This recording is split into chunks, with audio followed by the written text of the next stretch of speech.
Welcome back. ഇന്ന് നമുക്ക് ഒരു തക്കാളി കറി വെച്ചാലോ? അതിനായി ഞാനിവിടെ 2 മീഡിയം തക്കാളിയും ഒരു മീഡിയം വലുപ്പത്തിലുള്ള സവാളയും ഒരു ചെറിയ കഷ്ണം ഇഞ്ചി 2 പച്ചമുളക് കുറച്ച് കറിവേപ്പില എന്നിവ എടുത്തിട്ടുണ്ട്.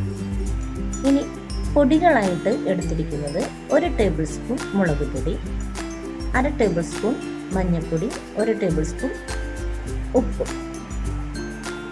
ഇനി നമുക്ക് ഒരു ചട്ടിയിലേക്ക് ഇവയെല്ലാം വൃത്തിയാക്കി അരിഞ്ഞു വെച്ചത് ഇട്ട് കൊടുക്കാം.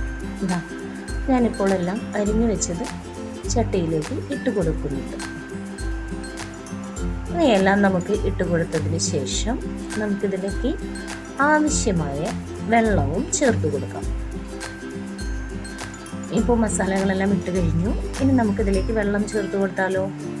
ഇതിലേക്ക് ആവശ്യമായ വെള്ളം ചേർത്ത് കൊടുത്ത് ഇവയിനി നന്നായി ഒന്ന് യോജിപ്പിക്കാം. ഇപ്പോൾ വെള്ളമെല്ലാം ചേർത്ത് കൊടുത്ത് ഒന്ന് ഇളക്കി കൊടുത്ത് നമുക്കിവയെ വേവിക്കാനായിട്ടൊന്ന് വെച്ച് കൊടുക്കാം. ഒന്ന് അടച്ചു വെച്ച് വേവിക്കാം. ഇപ്പോൾ എല്ലാം വെന്ത് വന്നിട്ടുണ്ട്. എല്ലാ മസാലകളും യോജിച്ച് ഇവയെല്ലാം തക്കാളിയെല്ലാം നന്നായി ഉടഞ്ഞും നന്നായി വെന്ത് വന്നിട്ടുണ്ട്. ഇനി നമുക്കിതിലേക്ക് ചേർത്ത് കൊടുക്കേണ്ടത് നല്ല കട്ടി തേങ്ങാപ്പാലാണ് ചേർത്ത് കൊടുക്കേണ്ടത്. ഞാനിവിടെ ഒരു 1.5 കപ്പ് കട്ടിയുള്ള തേങ്ങാപ്പാൽ ചേർത്ത് കൊടുത്തിട്ടുണ്ട്. ഇനി നമുക്ക് ഇവയെ ഒന്ന് യോജിപ്പിക്കാം. ഇവയൊന്ന് തേങ്ങാപ്പാലും ഈ മസാലകളും എല്ലാം ഒന്ന് യോജിച്ച് വരട്ടെ. ഇപ്പോൾ ഇവിടെ എല്ലാം യോജിച്ച് വന്നിട്ടുണ്ട്. ഇനി നമുക്കിവ യോജിച്ച് വന്നതിന് ശേഷം താളിച്ചിടാം. അതിനായി ഞാനിവിടെ ഒരു പാന് അടുപ്പത്ത് വെച്ച് ചൂടാക്കി അതിലേക്ക് കടുക് ഇട്ട് കൊടുത്തിട്ടുണ്ട്.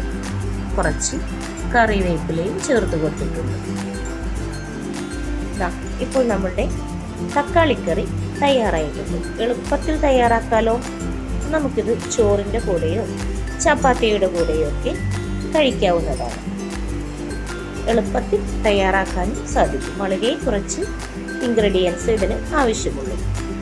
Thank you.